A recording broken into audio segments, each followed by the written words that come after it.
नमस्कार, मैं स्वाति आप सभी का हार्दिक स्वागत करती हूँ आपके अपने परिवार स्वाति एकेडमी पर।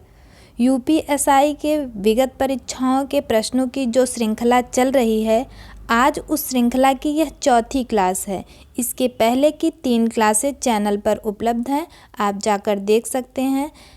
यदि सेशन समझ में आए तो पसंद आए तो सेशन को लाइक करें, शेयर करें और चैनल पर नए हैं तो चैनल को सब्सक्राइब करके हमारा उत्साह वर्धन करें। तो चलिए प्रश्न देखते हैं।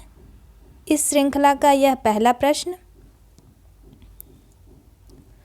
इनमें से कौन सा शब्द एकल का तद्भव है? कौन सा शब्द एकल का तद्भव है? एकल जो है यह तत्सम शब्द है, इसका तद्भव कौन सा होगा?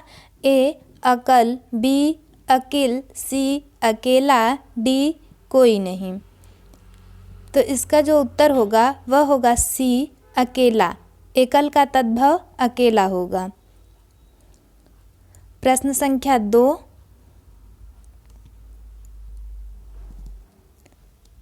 रौद्र रस का अस्थाई भाव कौन सा है? रौद्र रस का अस्थाई भाव पूछा है, कौन सा है? ए भय, बी क्रोध, सी विस्मय, डी शोक। रौद्र का अस्थाई भाव कौन सा होगा? इसका उत्तर जो होगा वह होगा बी क्रोध। रौद्र रस का अस्थाई भाव क्रोध। भय कौन से रस का अस्थाई भाव है? तो भय है भयानक का।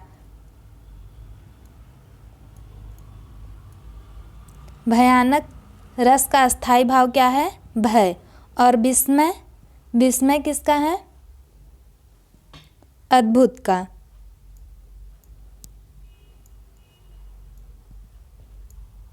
अद्भुत रस का अस्थाई भाव विस्मय है। और शोक किस रस का अस्थाई भाव है? शोक जो है यह करुण रस का अस्थाई भाव है।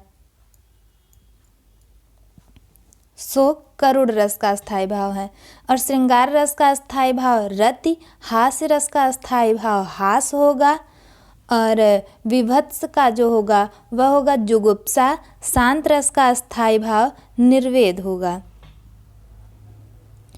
प्रश्न संख्या 3, इनमें से कौन सा शब्द विशेषण नहीं है? इनमें से कौन सा शब्द विशेषण नहीं है पूछा है। ए काला, बी तुम, सी शांत, डी आगामी। इसमें से विशेषण कौन सा नहीं है? तो इसका उत्तर जो होगा वह होगा बी तुम। तुम विशेषण नहीं है, यह क्या है? सर्वनाम है। तुम सर्वनाम है। सर्वनाम कितने होते हैं? तो सर्वनाम 11 होते हैं। सर्वनाम की कुल संख्या 11 है। काला और शांत, आगामी, ये तीनों क्या हैं? विशेषण हैं। जैसे काला कुत्ता, शांत आदमी, आगामी परीक्षा। तो काला कुत्ता, कुत्ता का विशेषण है कि काला है। आदमी का विशेषण है कि वह शांत है। आगामी परीक्षा, परीक्षा की विशेषता बताया जा रहा है कि परीक्षा आगामी आने वाले समय में है। तो आगामी जो है परीक्षा का विशेषण है। प्रश्न संख्या 4, इनमें से कौन सा शब्द शुद्ध है? शुद्ध शब्द कौन सा है? ए दीर्घायु, बी दीर्घायु, सी दीर्घायु, डी दीर्घायु। इनमें से कौन सा शुद्ध है पूछा है। इसका उत्तर जो होगा वह होगा डी दीर्घायु। दीर्घायु मतलब लंबी उम्र वाला। बाकी तीनों ऊपर के अशुद्ध हैं। प्रश्न संख्या 5, किसके नाम अधिकतर पुल्लिंग होते हैं? किसके नाम अधिकतर पुल्लिंग होते हैं? ए तिथियों के, बी भाषाओं के, सी नदियों के, डी दिनों के। किसके नाम अधिकतर पुल्लिंग होते हैं पूछा है।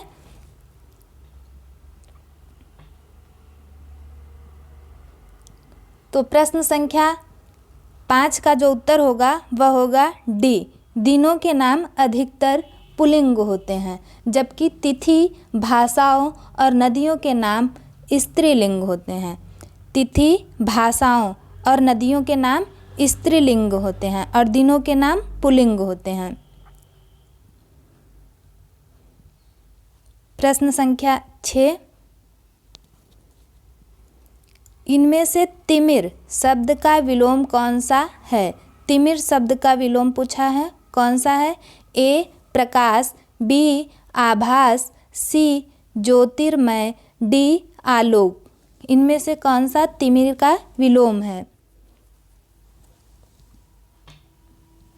प्रश्न संख्या 6, इसका उत्तर जो होगा वह होगा डी आलोक। तिमिर का विलोम आलोक। प्रकाश का विलोम, प्रकाश का अंधकार।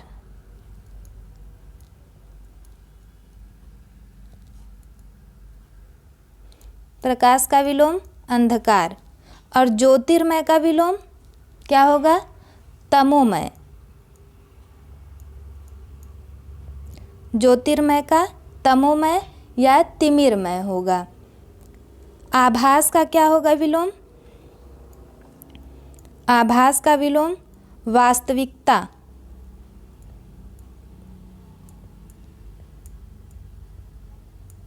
आभास का विलोम वास्तविकता या प्रत्यक्ष।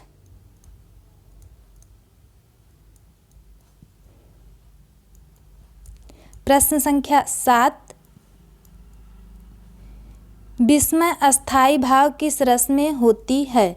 विस्मय अस्थाई भाव किस रस में होती है? ए शांत, बी अद्भुत, द पे हलंत रहेगा, सी हास्य और डी वीर। विस्मय अस्थाई भाव किस रस में विस्मय जो है किस रस का अस्थाई भाव है पूछा है। इसका उत्तर जो होगा वह होगा बी अद्भुत। अद्भुत का अस्थाई भाव विस्मय। और हास्य किसका है? हास्य का अस्थाई भाव हास होगा। वीर का अस्थाई भाव उत्साह। शांत का अस्थाई भाव निर्वेद।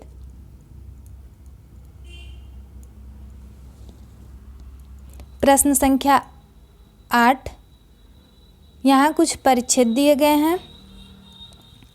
परिच्छेद को पढ़ के प्रश्नों का उत्तर करना है। तो चलिए परिच्छेद पढ़ लेते हैं। अनुच्छेद पढ़कर दिए गए सवालों के सही जवाब चुनिए। सही जवाब चुनिए। हम लोग जब हिंदी की सेवा करने की बात सोचते हैं तो प्रायः भूल जाते हैं कि यह लाक्षणिक प्रयोग है। हिंदी की सेवा का अर्थ है उस मानव की सेवा जिसके विचारों के आदान प्रदान का माध्यम हिंदी है। मनुष्य ही बड़ी चीज़ है, भाषा उसी की सेवा के लिए है। साहित्य की दृष्टि का भी यही अर्थ है। जो साहित्य अपने आप के लिए लिखता है उसकी क्या कीमत है मैं नहीं कह सकता, परंतु जो साहित्य मनुष्य समाज को रोग, शोक, दरिद्रता, अज्ञान तथा परमुखापेक्षिता से बचाकर उसमें आत्मबल का संचार करता है वह निश्चय ही अक्षय निधि है। वह निश्चय ही अक्षय निधि है। अब प्रश्न देखते हैं। अक्षय निधि का अर्थ क्या होता कौन सा है? प्रश्न है अक्षय निधि का अर्थ कौन सा है? ए किसी का नाम, बी कभी न समाप्त होने वाली संपत्ति, सी बिना क्षय रोग और डी जो है क्या है? रोग रहित निधि। अक्षय निधि का अर्थ क्या है पूछा है। तो इसका जो उत्तर होगा वह होगा कभी न समाप्त होने वाली संपत्ति। अक्षय निधि मतलब अक्षय मतलब जिसका क्षरण ना हो और न समाप्त हो, तो कभी न समाप्त होने वाली संपत्ति को अक्षय निधि कहते हैं। प्रश्न संख्या 9, परमुखापेक्षिता से तात्पर्य क्या है? परमुखापेक्षिता से तात्पर्य क्या है? ए, दूसरों से आशा रखना। बी, पराये सुख की अपेक्षा करना। सी, ईश्वर का सुख। डी, पराया सुख अच्छा लगना। पराया सुख अच्छा लगना। इसका जो उत्तर होगा वह होगा ए, दूसरों से आशा रखना। परमुखापेक्षिता का मतलब दूसरों से आशा रखना।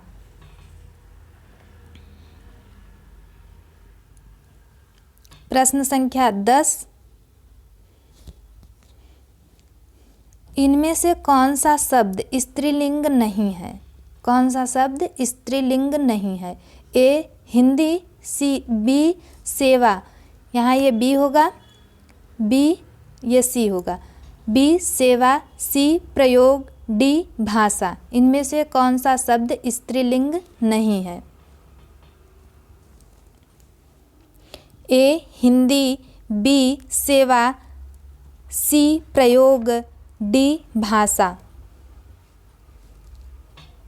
इसका जो उत्तर होगा वह होगा सी, प्रयोग। प्रयोग स्त्रीलिंग नहीं है। जबकि हिंदी, सेवा और भाषा शब्द क्या हैं? ये स्त्रीलिंग के हैं।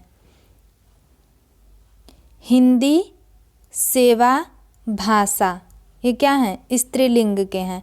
और प्रयोग जो है वह पुल्लिंग का है। प्रश्न संख्या 11, ईश्वर को न मानने वाला व्यक्ति के लिए एक शब्द क्या है? ईश्वर को न मानने वाला व्यक्ति के लिए एक शब्द क्या है? ए, सनाथ। बी, आस्तिक। सी, पंडित। डी, नास्तिक। ईश्वर को न मानने वाला व्यक्ति, उसके लिए एक शब्द है। इसका उत्तर जो होगा वह होगा डी, नास्तिक। जो ईश्वर को नहीं मानता उसे नास्तिक कहते हैं और जो ईश्वर को मानता है उसे आस्तिक कहते हैं। ये दोनों एक दूसरे के विलोम शब्द हैं। प्रश्न संख्या 12, इनमें से तीक्ष्ण शब्द का विलोम कौन सा है? तीक्ष्ण का विलोम इनमें से कौन सा है? ए, प्रखर। बी, क्षीण और सी, मंद। डी, तीव्र। तीक्ष्ण का विलोम कौन सा है? इसका उत्तर जो होगा वह होगा सी, मंद। तीक्ष्ण का विलोम मंद। प्रखर, क्षीण, तीव्र। तीक्ष्ण का विलोम क्या होगा? मंद।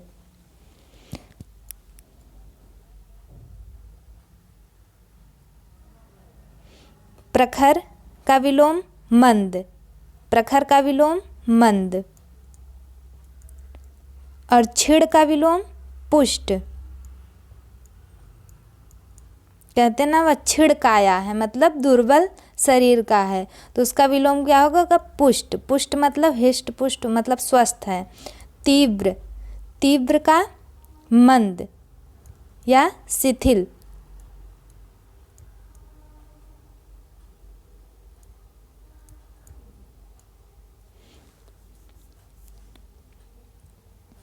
प्रश्न संख्या 13, इनमें से कौन सा वाक्य शुद्ध है? ए, क्या दीवार बहुत ऊंची है? क्या दीवार बहुत ऊंची है? बी, क्या दीवार बहुत ऊंची है? सी, क्या दीवार बहुत ऊंची है? डी, क्या दीवार बहुत ऊंची है? इसका शुद्ध वाक्य इसमें से कौन सा है? पूछा है। इसका जो उत्तर होगा वह होगा ए, क्या दीवार बहुत ऊंची है। और यहाँ जो है इसमें दीवार लिख दिया गया है, यहाँ त्रुटि है। इसमें दीवार में छोटी की मात्रा लगा दिया गया है, ये भी इसकी वजह से अशुद्ध है। यहाँ भी दीवार दीवार की जगह दीवार लिखा है। प्रश्न संख्या 14, संज्ञा के जिस रूप से पुरुषत्व या स्त्रीत्व का बोध होता है उसे क्या कहते हैं? संज्ञा के जिस रूप से पुरुषत्व या स्त्रीत्व का बोध होता है तो उसे क्या कहते हैं? ए क्रिया, बी वचन, सी लिंग, डी कारक। इसका जो उत्तर होगा वह होगा सी लिंग।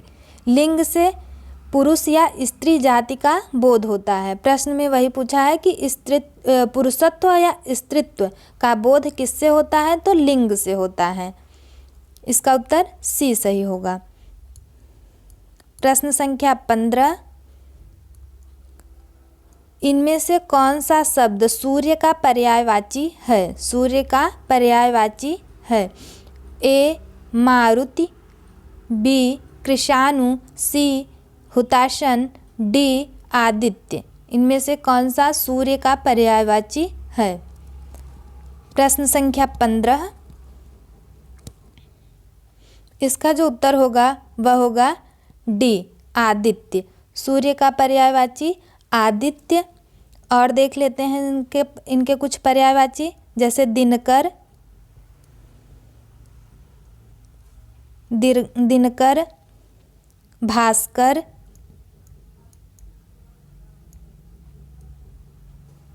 भानु, मार्तंड, मार्तंड, सविता। ये सब क्या हैं? सूर्य के पर्यायवाची हैं। हुतासन, हुतासन मतलब अग्नि, ये आग का पर्यायवाची है। आग, अग्नि, आग, अग्नि, अनल, अनल, पावक, हुतासन तो है ही, वैश्वानर, वैश्वानर, ये सब क्या हैं? हुतासन के पर्यायवाची मतलब अग्नि की। और क्या है? मारुति, इसका पर्यायवाची क्या होगा? मारुति का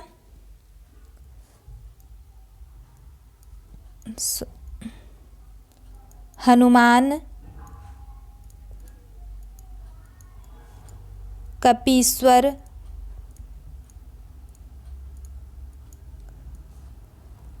महावीर, महावीर, पवनसुत, पवनसुत, ये सब क्या है? हनुमान के या मारुति के पर्यायवाची।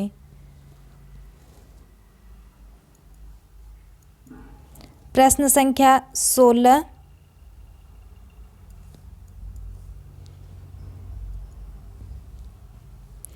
अतएव शब्द का संधि विच्छेद क्या होगा? प्रश्न संख्या 16, अतएव का संधि विच्छेद क्या होगा? ए अतः एव, अतः धन एव, बी अति धन एव, सी अत धन एव, डी अति धन एव। अतएव का संधि विच्छेद पूछा है, क्या होगा? इसका जो उत्तर होगा वह होगा ए अतः धन एव। विसर्ग के बाद, यहाँ अतः में विसर्ग है, विसर्ग के बाद अ को छोड़कर कोई स्वर हो तो विसर्ग का लोप हो जाता है। विसर्ग के बाद यदि कोई स्वर हो अ को छोड़कर, विसर्ग के बाद यदि अ को छोड़कर और कोई स्वर हो तो विसर्ग का क्या हो जाता है? लोप हो जाता है। तो यहाँ विसर्ग के बाद ये अ को छोड़कर ए है, ए स्वर है, तो विसर्ग का लोप हो जाएगा, तो शब्द बनेगा अतएव। प्रश्न संख्या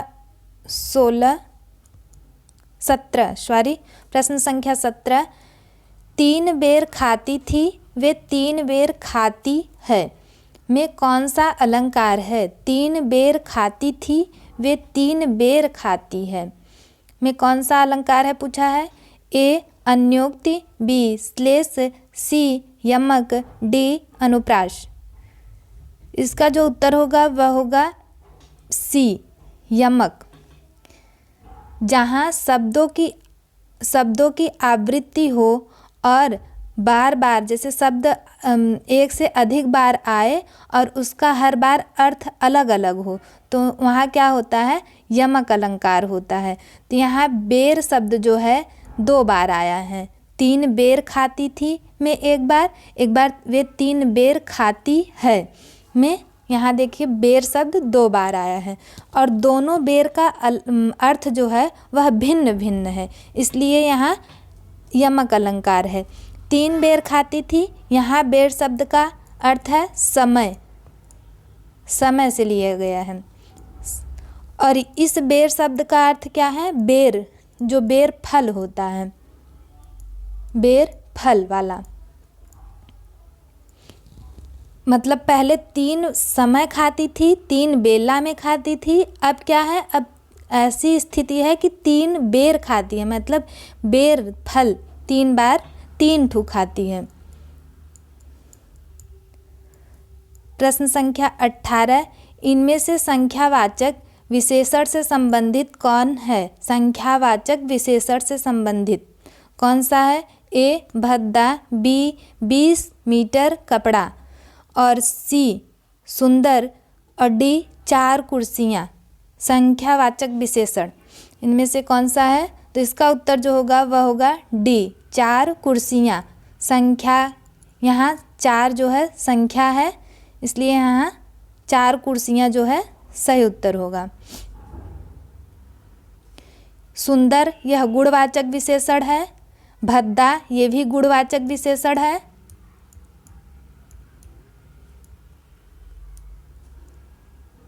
और 20 मीटर कपड़ा ये क्या है? परिमाण,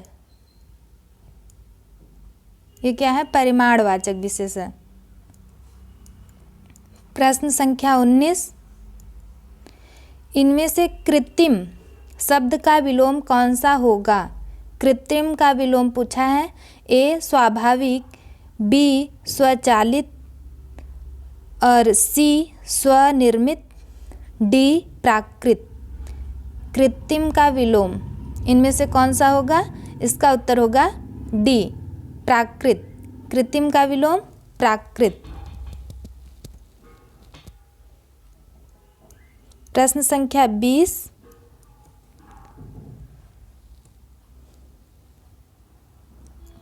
हिंदी वर्तनी का मानकीकरण, हिंदी वर्तनी का मानकीकरण किस वर्ष प्रकाशित हुआ?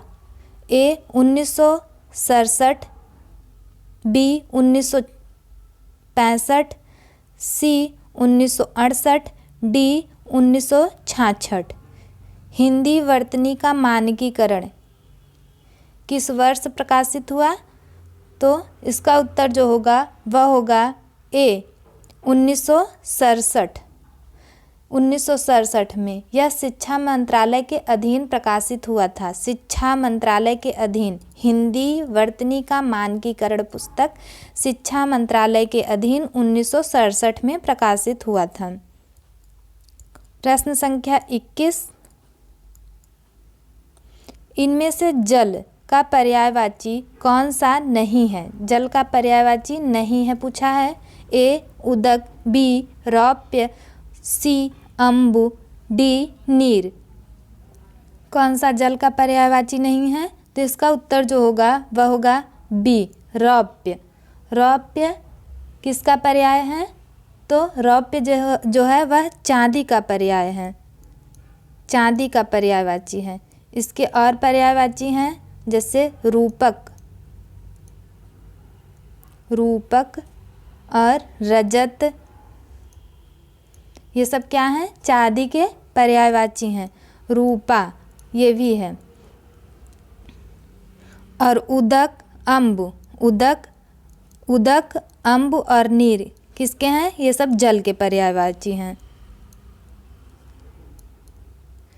बाग बाग होना मुहावरे का अर्थ कौन सा है? बाग बाग होना मुहावरे का अर्थ पूछा है। ए मेहनत करना, बी असंभावित कार्य करना, सी अति प्रसन्न होना, डी मधुर वचन बोलना। बाग बाग होना मुहावरे का अर्थ क्या है? इसका उत्तर जो होगा वह होगा सी होगा, अति प्रसन्न होना। बाग बाग होना मतलब अति प्रसन्न होना।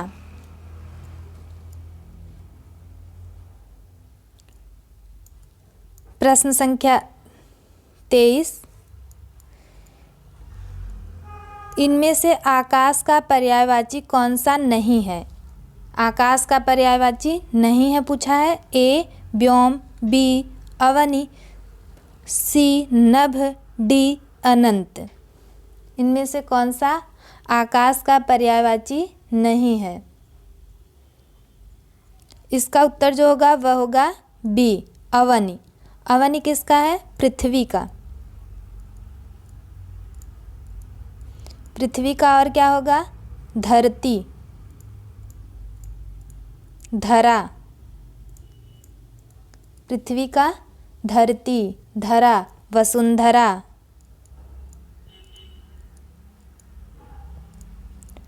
वसुंधरा। अचला, अचला। ये सब किसके हैं? धरती के पर्यायवाची हैं। और व्योम, नभ, अनंत किसका है? आकाश का है। व्योम, नभ और अनंत आकाश का है। आकाश का और पर्याय देख लेते हैं हम।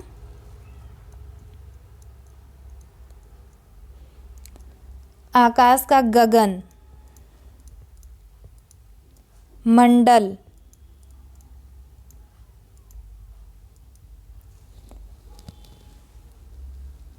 गगन, मंडल, शून्य, ये सब क्या है? आकाश के पर्याय हैं। द्यो,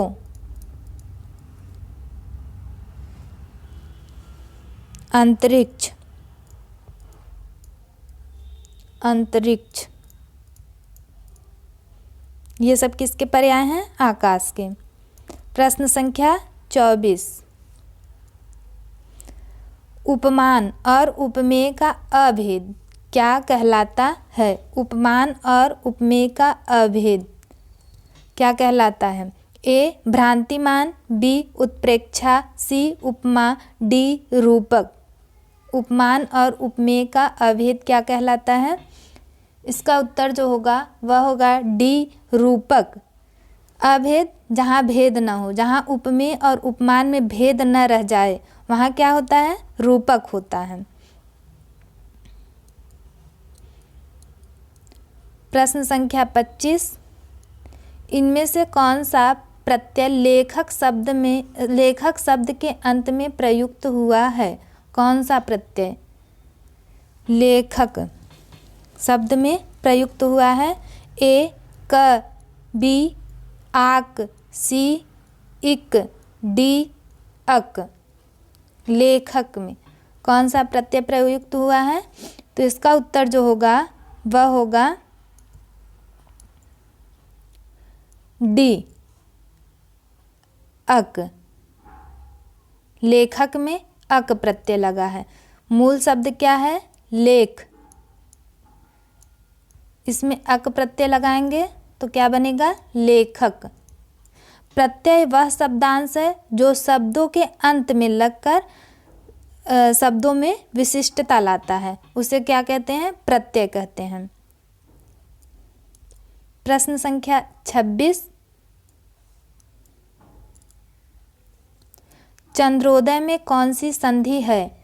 ए दीर्घ, बी वृद्ध, सी गुड़, डी यण। चंद्रोदय में कौन सी संधि है पूछा है। ये चारों के चारों क्या हैं, स्वर संधि के भेद हैं। दीर्घ, वृद्ध और गुड़ ये स्वर संधि के भेद हैं। स्वर संधि के कुल 5 भेद होते हैं। एक होता है अयादि संधि। तो चंद्रोदय में संधि पूछा है, इसका हम जब विच्छेद करेंगे तो शब्द बनेगा, इसमें जो उत्तर होगा वह होगा क्या, गुड़, सी। चंद्रोदय में कौन सी संधि है, तो गुड़ संधि है। इसका विच्छेद करेंगे शब्द बनेगा चंद्र धन उदय।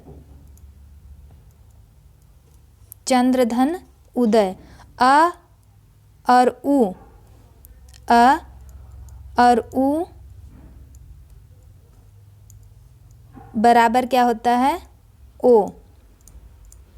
तो यहाँ चंद्र का अ, उदय का उ, दोनों की जगह क्या होगा, ओ। तो शब्द क्या बनेगा, चंद्रोदय। प्रश्न संख्या 27। इनमें से तद्भव शब्द का चयन कीजिए। इनमें से तद्भव शब्द का चयन कीजिए। ए निडर, बी कमल, सी गति, डी सुर। इनमें से तद्भव कौन सा है।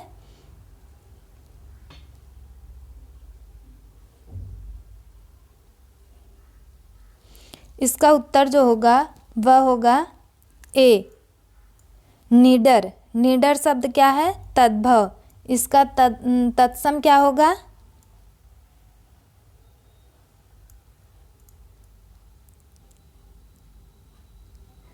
इसका तत्सम निडर का तत्सम जो होगा निर्दय। और कमल का तद्भव, ये कमल जो है तत्सम शब्द है, इसका तद्भव क्या होगा, कवल। और गति का सुर। प्रश्न संख्या 28। इनमें से अनभिज्ञ शब्द का विलोम कौन सा है। इनमें से अनभिज्ञ शब्द का विलोम कौन सा है। ए अज्ञ, बी भिज्ञ, सी अविज्ञ और डी अभिज्ञ। इनमें से कौन सा होगा अनभिज्ञ का विलोम। इसका उत्तर जो होगा वह होगा डी अभिज्ञ। अभिज्ञ, अभिज्ञ होगा। और अज्ञ का विज्ञ होगा। अज्ञ का विज्ञ होगा।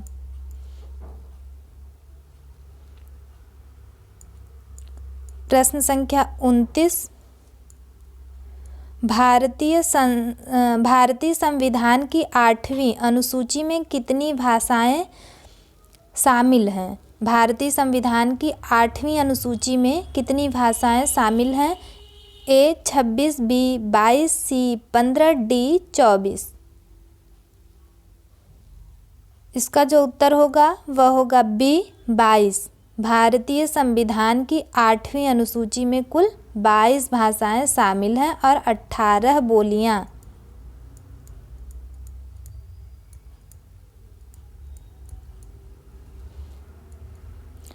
प्रश्न संख्या 29। प्रश्न संख्या 30। देवनागरी लिपि के स्थान पर रोमन लिपि स्वीकार करने का सुझाव किसने दिया था।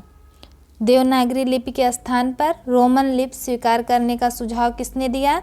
ए जवाहरलाल नेहरू, बी सुनीत कुमार चटर्जी, सी काका कालेलकर और डी भीमराव अंबेडकर।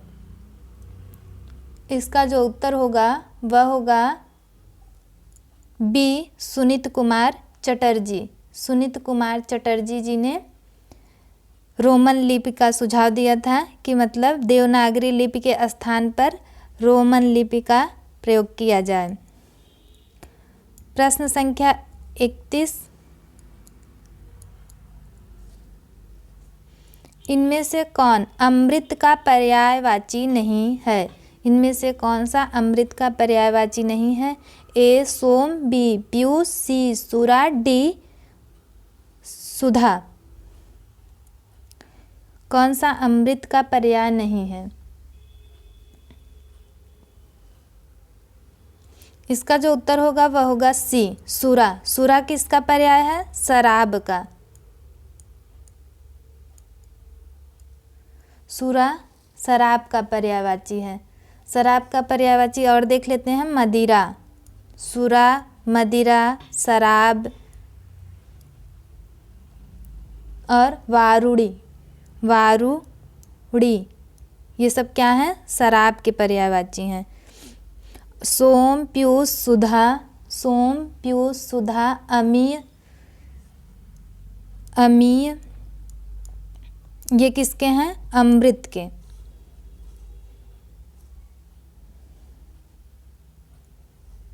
प्रश्न संख्या 32,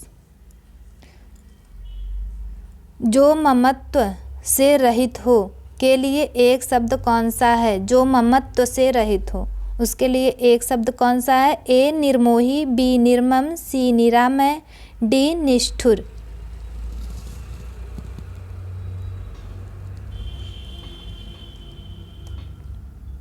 इसका जो उत्तर होगा वह होगा बी, जो ममत्व से रहित हो उसके लिए एक शब्द कौन सा है? निर्मम, जिसमें ममता न हो, ममत्व ना हो। निर्मोही, जिसमें मोह ना हो, जिसके अंदर मोह ना हो उसे निर्मोही कहते हैं। और निष्ठुर मतलब किसी के दुखों से किसी के ऊपर कुछ प्रभाव ना पड़े, जिसके ऊपर प्रभाव ना पड़े उसे निष्ठुर कहते हैं।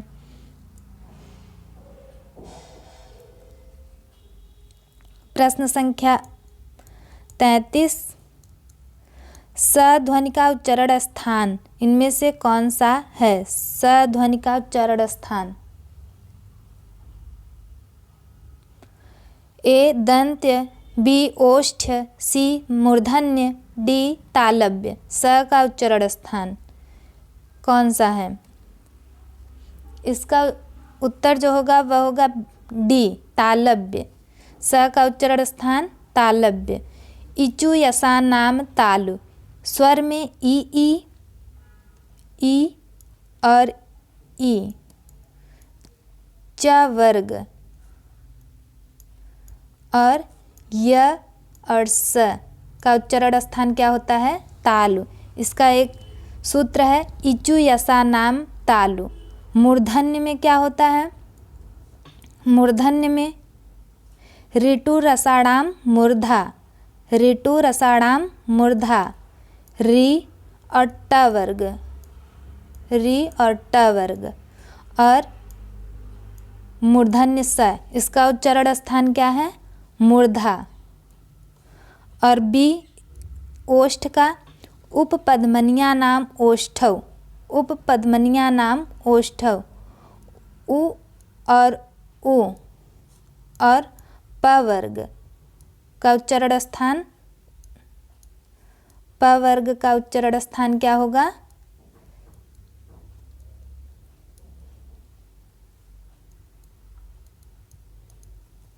उ और प वर्ग, प वर्ग का उच्चारण स्थान क्या होगा? ओष्ठ। और दंत, दंत का देख लेते हैं। लितु लसा नाम दंत, ले, इसका प्रयोग संस्कृत में होता है। और त वर्ग, त वर्ग और ये इस वाले स का उच्चारण स्थान क्या है? दंत है। तो इसमें जो उत्तर होगा वह होगा क्या? डी, स का उच्चारण स्थान तालव्य, क्योंकि इचु यशा नाम तालु, स का उच्चारण स्थान तालु होगा, तालव्य होगा। प्रश्न संख्या 34, हिंदी में साहित्य अकादमी पुरस्कार सर्वप्रथम किस साहित्यकार को मिला था? साहित्य अकादमी पुरस्कार सर्वप्रथम किसको मिला था? ए. हजारी प्रसाद द्विवेदी, बी. भारत भूषण अग्रवाल, सी. राहुल सांकृत्यायन, डी. माखनलाल चतुर्वेदी। इसका जो उत्तर होगा वह होगा डी. माखनलाल चतुर्वेदी। हिंदी में साहित्य अकादमी, प्रथम साहित्य अकादमी पुरस्कार किसको मिला था? माखनलाल चतुर्वेदी जी को। इनकी रचना है, किस पे मिला था ये पुरस्कार?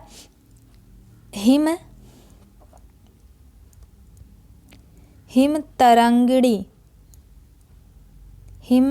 तरंगिणी रचना पर इनको साहित्य अकादमी पुरस्कार मिला था। प्रश्न संख्या 35। इनमें से कौन सी रचना जयशंकर प्रसाद की नहीं है? इनमें से कौन सी रचना जयशंकर प्रसाद की नहीं है? ए. प्रेम सरोवर, बी. कामायनी, सी. प्रेम राज्य और डी. प्रेम पथिक। इनमें से कौन सा जयशंकर प्रसाद का रचना नहीं है? प्रश्न संख्या 35। इसका जो उत्तर होगा यह होगा ए. प्रेम सरोवर। यह किसका है? प्रेम सरोवर भारतेंदु हरिश्चंद्र जी का है।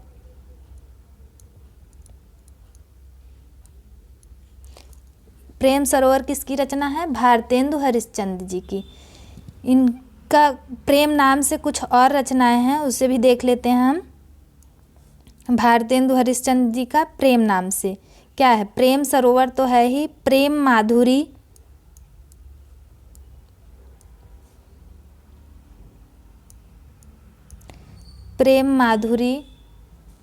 प्रेम तरंग,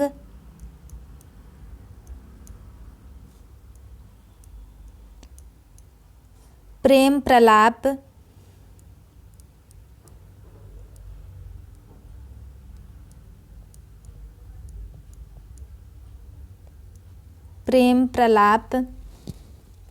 प्रेम फुलवारी,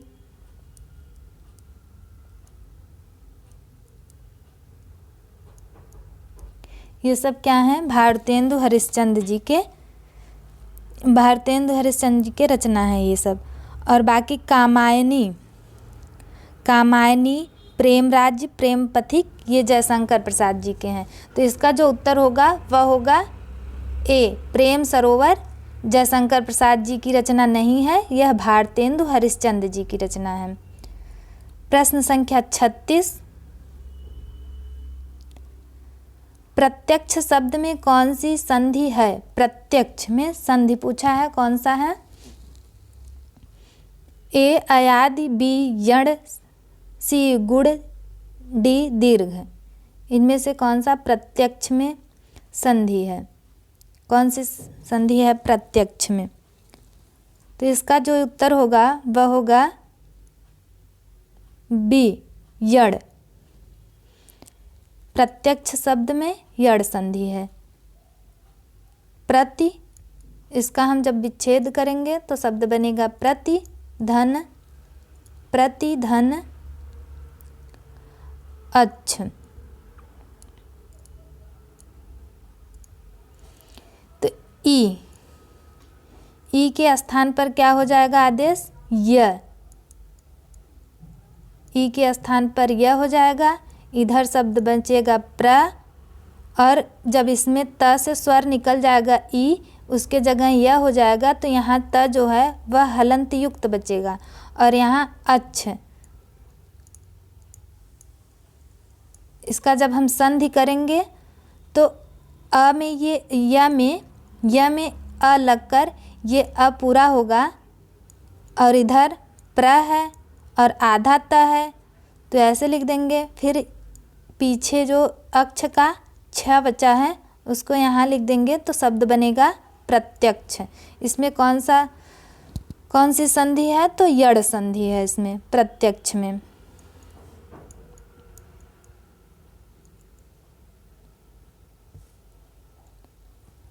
जगन्नाथ शब्द में कौन सी संधि है? प्रश्न संख्या 37। जगन्नाथ शब्द में कौन सी संधि है? ए स्वर, बी विसर्ग, सी व्यंजन, डी इनमें से कोई नहीं। जगन्नाथ में कौन सी संधि है? तो इसका उत्तर जो होगा वह होगा सी, व्यंजन संधि।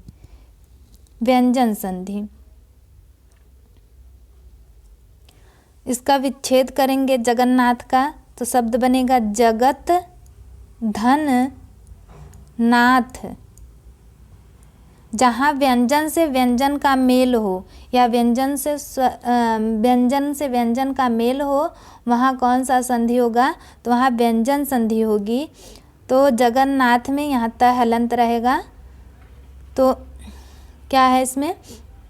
यदि वर्ग का पहला वर्ण का मेल किसी अनुनासिक वर्ण से हो तो उसके स्थान पर वर्ग का पांचवा वर्ण जो है आदेश हो जाता है।